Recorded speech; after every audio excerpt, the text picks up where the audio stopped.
Hello दोस्तों, जैसा कि आप लोग मौर्य वंश का इतिहास पढ़ रहे हैं, तो आज उसी कड़ी में आगे बढ़ते हुए पढ़ेंगे बिंदुसार। जैसे पिछले वीडियो में आपने मौर्य वंश की स्थापना और चंद्रगुप्त मौर्य के बारे में जाना, आज पढ़ेंगे चंद्रगुप्त मौर्य का पुत्र बिंदुसार। ठीक, तो चंद्रगुप्त मौर्य ने 322 ईसा पूर्व में नंद वंश को पराजित करके मौर्य वंश की स्थापना की। चंद्रगुप्त मौर्य प्रथम शासक मौर्य वंश के और अंतिम बृहद्रथ। तो आज आप बिंदुसार पढ़ रहे हैं। बिंदुसार कहा जाता है कि चंद्रगुप्त मौर्य की मृत्यु के बाद 298 ईसा पूर्व में गद्दी पर बैठते हैं और 273 ईसा पूर्व तक शासन करते हैं। अब बिंदुसार के बारे में प्रमुख बिंदु जो हैं, यहाँ आप लोग कंफ्यूज मत होइएगा। एक बिंदुसार, एक बिंबिसार। बिंबिसार जो हर्यक वंश के शासक थे, ठीक, वो अलग हो गए, यहाँ ध्यान दीजिएगा। कहते हैं यूनानी लेखकों ने बिंदुसार को अमित्रोचेट्स, यानी संस्कृत का अर्थ हुआ उसका अमित्र घात, यानी शत्रुओं का नाश करने वाला, लिखा है। वायु पुराण में बिंदुसार को मद्रसार कहा गया है।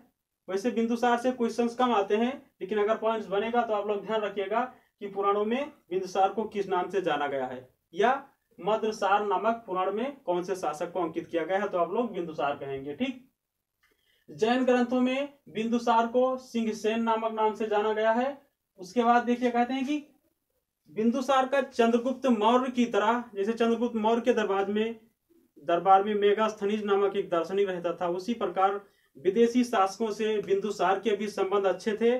उनके दरबार में भी कुछ विदेशी दार्शनिक और राजदूत आया करते थे या रहते थे।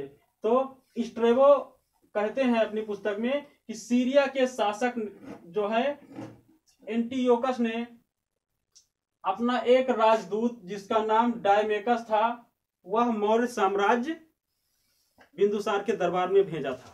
ठीक, अब ध्यान दीजिएगा, क्वेश्चन में आपके आ सकता है कि सीरिया के या कौन से देश के शासक ने बिंदुसार के दरबार में अपना राजदूत भेजा, तो आपका सीरिया के शासक किसको भेजा? डायमेकस को। उनका नाम क्या था सीरिया के शासक का? एंटियोकस।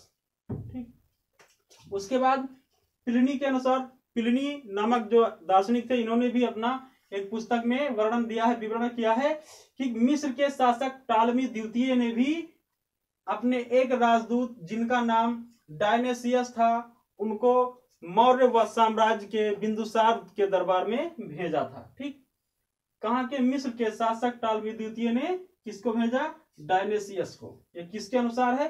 प्लिनी के अनुसार। ठीक, उसके बाद कहा जाता है कि बिंदुसार ने सीरिया के शासक से 3 चीजें मांगी थी।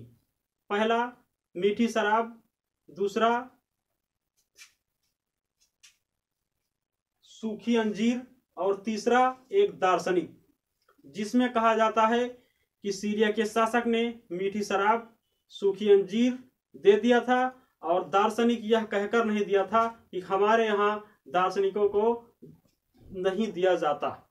ठीक, उसके बाद कहते हैं कि इनके शासनकाल में कोई बहुत महत्वपूर्ण बिंदु नहीं आता है, लेकिन जो एक बिंदु है वह है तक्षशिला में विद्रोह। तक्षशिला, जहां से मौर्य वंश की शुरुआत हुई थी, उस प्रांत में बिंदुसार के शासनकाल में विद्रोह हुए। उन विद्रोहों को दबाने के लिए बिंदुसार ने सबसे पहले अपने पुत्र सुसीम को भेजा, जो कि असफल रहे। उसके बाद अपने दूसरे पुत्र अशोक को भेजा।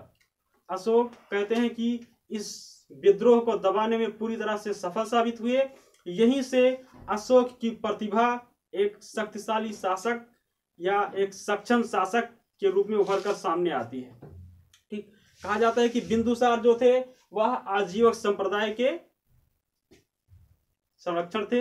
वह अपना धर्म आजीवक संप्रदाय को मानते थे। तो बिंदुसार के बारे में प्रमुख चीजें आपने देख ली हैं। अब बिंदुसार की मृत्यु 273 ईसा पूर्व में हो जाती है। उसके बाद 4 वर्ष का गैप होता है। 269 ईसा पूर्व में अशोक सम्राट जो है, अशोक गद्दी पर बैठते हैं। कब? 269। ये 4 वर्ष का गैप जो है, कहा जाता है कि जैसे अब जब मृत्यु उनकी 273 में हुई तो 69 में अगर ये गद्दी पर बैठे बिंदुसार तो 4 वर्ष क्या हुआ, 4 वर्ष जो था वो कहा जाता है कि अशोक के भाइयों के बीच में आपसी गृह युद्ध हुआ, या जो सत्ता के अधिकारी थे अपने आप को उसका अधिकारी समझ रहे थे, उनके बीच में एक भीषण संघार हुआ, गृह युद्ध हुआ, जिसमें 4 वर्षों का समय लग गया। ठीक, अब आप लोग ये बात ध्यान रखिएगा, बिंदुसार 298 से 273 ईसा पूर्व तक, मौर्य वंश का प्रथम शासक चंद्रगुप्त मौर्य और अंतिम बृहदत्त।